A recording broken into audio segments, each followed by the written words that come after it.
Hello दोस्तों, मैं हूँ सी दिव्या अग्रवाल और आप देख रहे हैं टैक्स विदाउट टीयर्स। दोस्तों, आज की वीडियो में हम बात करने वाले जीएसटीआर 1A जो नया फॉर्म इंट्रोड्यूस हो गया है आज से ही for the period of July. Now when GST was being implemented यानी 1 जुलाई 2017 तब से बात करी जा रही थी। पहले जीएसटीआर 1 भरेंगे, फिर आपके पास 2A डिफ्लेक्ट होगा, फिर आप 2 भरेंगे, अकॉर्डिंगली 1A आएगा एंड देन 3B एंड 3। तो पूरी चेन थी हमारे पास रिटर्न्स की, बट क्योंकि पोर्टल पे टेक्निकल सपोर्ट की शॉर्टेज थी तो हमारे पास 1 आया, 3B आया, लेटर ऑन 2A आया, 2B आया और अब फाइनली दोस्तों जीएसटीआर 1A आया है। 1A के लिए दोस्तों पहले हमारे पास नोटिफिकेशन आई 12/2024 जिसमें रूल नंबर 59 में अमेंडमेंट डाली गई। अमेंडमेंट क्या है? Provided that the said person may after furnishing the details of outward supplies of goods और services in their form GSTR 1 यानी अपने जीएसटीआर 1 भरने के बाद for that particular tax period but before filing your GSTR 3B 1 भरने के बाद और 3B भरने से पहले एट हिज ओन ऑप्शन यानी ऑप्शनल फैसिलिटी है, अगर आपने गलती करी तभी यू कैन अमेंड और furnish the additional details of the outward supplies of goods or services or both in your GSTR 1A। आप कॉमन पोर्टल जीएसटी पोर्टल के थ्रू भी कर सकते हो और फैसिलिटेशन सेंटर्स के थ्रू भी कर सकते हो। ठीक है। अब इसके रिस्पेक्ट में दोस्तों जीएसटी पोर्टल पे अगर आप जाएंगे ना तो आपको दिखेगा आज ही 1 अगस्त को एडवाइजरी आई है जिसमें डिटेल्ड मैनुअल रिलीज किया गया है। साथ ही इससे पहले भी 26 जुलाई 2024 को भी एक डिटेल एडवाइजरी आई थी जीएसटीआर 1A पे।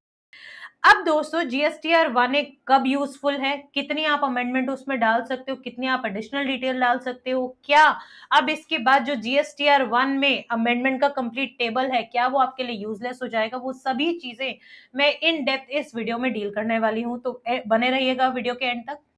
मीनवाइल अगर आपको हमारे वीडियो का कंटेंट अच्छा लगता है, हमारे चैनल का कंटेंट अच्छा लगता है तो do subscribe tax without tears and साथ ही शॉर्ट वीडियोस के फॉर्म में यूट्यूब शॉर्ट्स और इंस्टाग्राम रील्स के फॉर्म में भी मैं आपको सारी कंप्लीट इंफॉर्मेशन देती हूं तो आप उनको भी सब्सक्राइब और फॉलो कर सकते हैं।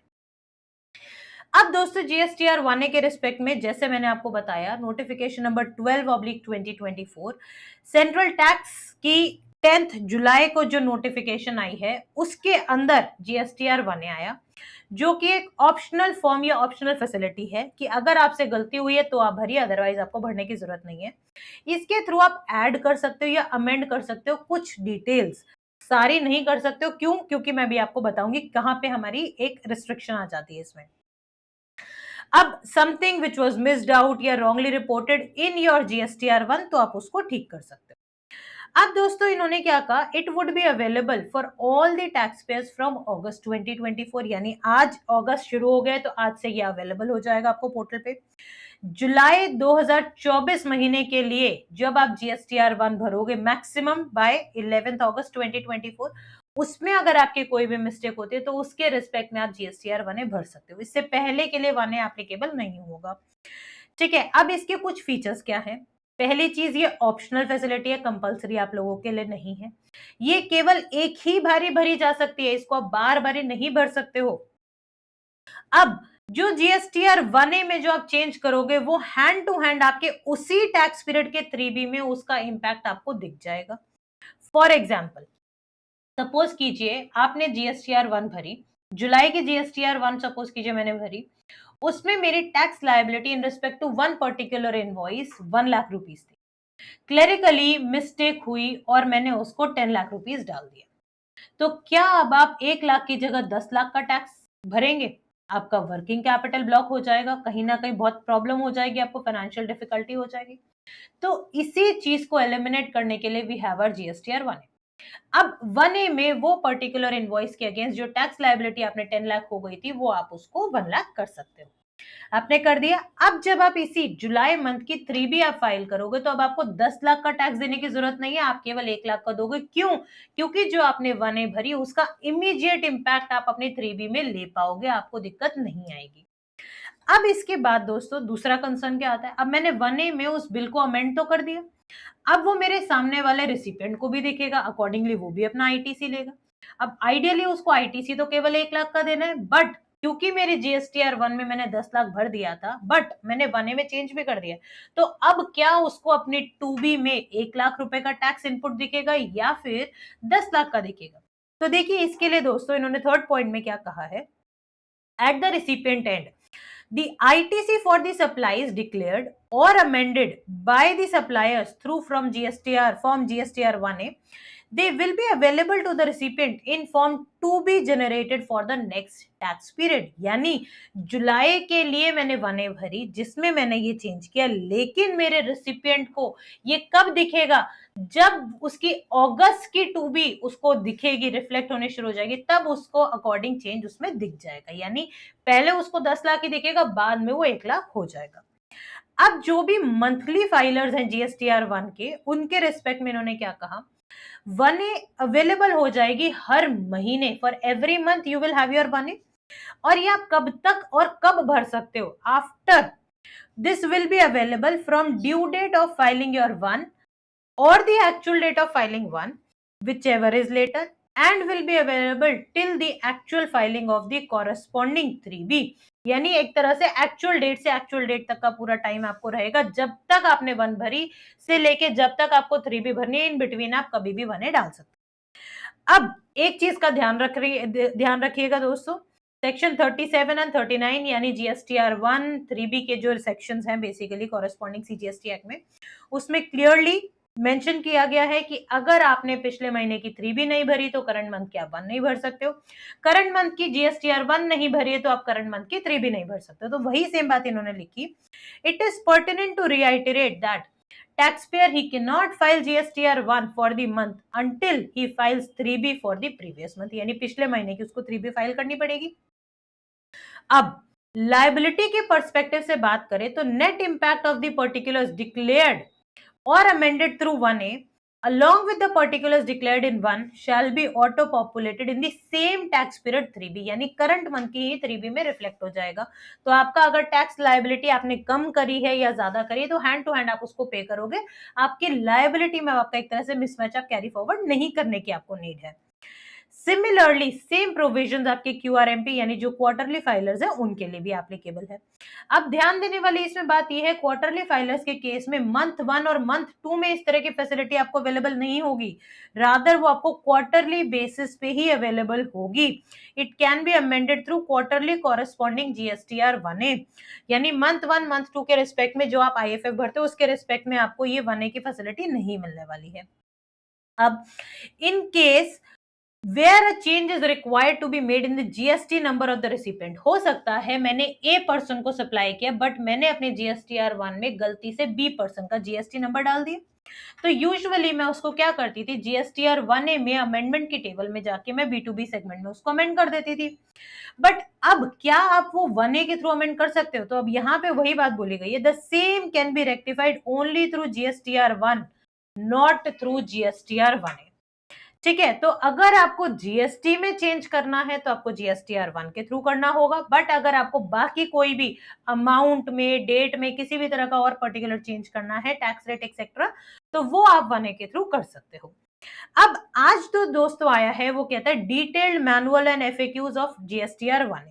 अब इसमें क्या कहता है कि देखिए यहाँ पे अब मैंने डिटेल फॉर्म में उसको खोल लिया, जीएसटीआर 1A के डिटेल मैनर में फॉर्म में भी आपको वो यही सेम बात बोल रहा है कि आपने जो जीएसटीआर 1 भरी है उसको आप अमेंड कर पाओगे, 1A के थ्रू कर पाओगे। कब से कब कर पाओगे, after filing your GSTR 1 but before filing your 3B। ठीक है, उसमें आप डिटेल्स जैसे आपका टैक्स अमाउंट हो गया, टैक्स रेट हो गया, इनवॉइस डेट एक्सेट्रा, ये सब आप अमेंड कर पाओगे। लेकिन when you have to change the GST number of the recipient then it can be done only and only through your GSTR 1 only, not through GSTR 1A। अब recipient के 2B में कब रिफ्लेक्ट करेगा, वो next month की जब 2B उसको reflect करेगी तभी वो आएगा। ठीक है, एग्जाम्पल के तौर पे जीएसटीआर 1, इसको मैं और जूम इन कर देती हूँ। GSTR 1 for the month of August 2024 has been furnished by the taxpayer on 11 September। Suppose कीजिए अगस्त मंथ का GSTR 1 आपने 11 सितंबर को फर्निश कर दिया है, बट उसने एक रिकॉर्ड नहीं डाला, taxpayer missed to report one record in its GSTR 1, यानी ऑल टुगेदर एक सेल डालना वो भूल गया। तो उसने वो 1A में डाल दी वो वाली पर्टिकुलर इनवॉइस की details, which was filed on 15 September 2024. The ITC of such record it shall be available to the recipient in GSTR 2B for the month of September 2024, जो कि जनरेट होगा कब 14 अक्टूबर 2024 को। तो आई होप दोस्तों ये आपको कंसर्न जो था, मैटर जो था वो क्लियर हो गया होगा। सिमिलर मैनर में अब अगर जो अपनी इनवॉइस आपने डाला, देखिए इसी को अब मैं आपके लायबिलिटी से आपको एक बार कनेक्ट करा देती हूँ। GSTR 1 for the month of August 2024 has been furnished. 10 सितंबर को आपने जीएसटीआर 1 भर दी है। Tax payer committed mistake in 2 records, 2 चीजों में उसने गलती कर दी, and miss to report 1 record in its GSTR 1, एक ऑल टुगेदर एक इनवॉइस डालना वो भूल गया। Now GSTR 1A shall be open, क्यों? क्योंकि आपने 1 तो भर दिया, आपके पास 1A का ऑप्शन आ जाएगा। अब the taxpayer he will be able to amend the incorrect record and shall also be able to add the missed record in GSTR 1। यानी अगर आप ऑल टुगेदर पूरा एक इनवॉइस ही डालना भूल गए तो वो भी आप डाल पाओगे अपनी GSTR 1A में। सिर्फ क्या चेंज नहीं कर पाओगे कि अगर जीएसटी नंबर आपको अमेंड करना है, चेंज करना है, रेक्टिफाई करना है, वो आप नहीं कर पाओगे, अदरवाइज आप बाकी चेंजेस आप 1A के थ्रू कर पाओगे। ठीक है, और ये सारा का सारा करंट मंथ की 3B यानी अगस्त की जो 3B में आपको टैक्स पे करना है उसी में ही आपका अपडेट हो जाएगा। तो लायबिलिटी वाइज आपका मिसमैच आने के चांसेस और कम हो जाएंगे। तो उम्मीद करती हूँ दोस्तों जो 1A के रेस्पेक्ट में जो भी कंसर्न्स थे, कैसे इसका मैकेनिज्म वर्क करेगा, आपको मैं इसके रिस्पेक्ट में एक बारी ये भी दिखा देती हूँ कि किस तरह से हमारी 1A दिखेगी। तो 1A के लिए दोस्तों यहाँ पे जैसे मैंने इनके लिंक पे क्लिक किया तो 1A का अमेंडमेंट फॉर्म आ गया है। अब यहाँ पे आप 1A जब देखेंगे आपके पास पोर्टल पे इस तरीके से 1A रिफ्लेक्ट करेगा, amendment of outward supplies of goods और services for the current tax period. अब जैसे इसको आप खोलोगे जीएसटीआर 1A के तो वही सिमिलर टेबल जो आपके 1 में आता था वो आपको रिफ्लेक्ट करेगा और अकॉर्डिंगली आप इसके अंदर आप सारे चेंजेस जो आपको करने हैं वो आप कर पाओगे। ठीक है, तो इसी तरीके से दोस्तों आपको जैसे बेसिकली पहले आपको अमेंडमेंट फाइल करनी थी बस उसके लिए आपके पास 1A आ जाएगा। इन केस अगर आपकी इंस्टेंट लायबिलिटी पे कुछ इंपैक्ट पड़ता है तो definitely 1A is a good option for you. लेकिन अगर उस पर इंपैक्ट नहीं पड़ता है, आपको रजिस्ट्रेशन नंबर जीएसटीआईएन चेंज करना है रेसिपिएंट का, तो उसके लिए आपको 1 के थ्रू ही चेंज करना होगा। आपको कोई भी इश्यू आता है, कोई भी कंसर्न है या कोई भी और मैटर आपको डिस्कस करना है तो आप कमेंट बॉक्स में डेफिनेटली हमारे साथ शेयर कर सकते हैं। Thank you so much friends and have a nice day.